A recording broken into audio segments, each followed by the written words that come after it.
What's a 403 forbidden error?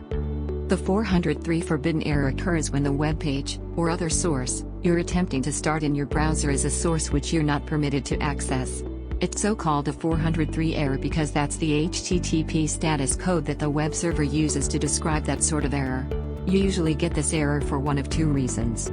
The first is the owners of the web server have properly set access permissions, and that you're really not permitted access to the source. The second reason is the owners of the web server have set up permissions and you're getting denied access whenever you really shouldn't be. Exactly like with 404 errors and 502 errors, website designers can customize how a 403 error looks. Therefore, you might see different looking 403 pages on different internet sites. Websites might also use somewhat different names with this error.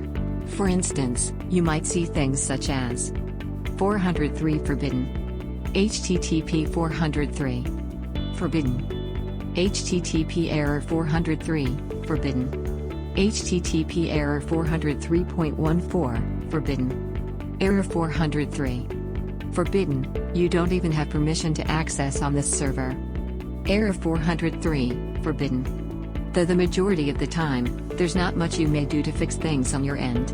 Either you're really not permitted to access the source, or there's an error on the server side of things. Occasionally it's a temporary error, sometimes it isn't. However, there are numerous things you can try. Refresh the page. Refreshing the page is obviously worth a shot. Oftentimes the 403 error is temporary, and also a very simple refresh might do the trick. Most browsers use the F5 key to refresh, and provide a refresh button somewhere on the address bar. It doesn't fix the issue very frequently, however it can take just a second to test. Double-check the address. The most typical reason behind a 403 error is a mistyped URL. Ensure that the address you're attempting to access is for a web page or document, not a directory. A regular URL would end in .com, .php, .org, .html, or just have an extension, while a directory URL would normally end with a /. Most servers are configured to disallow directory browsing for safety reasons. When they re properly configured, you're redirected to another page.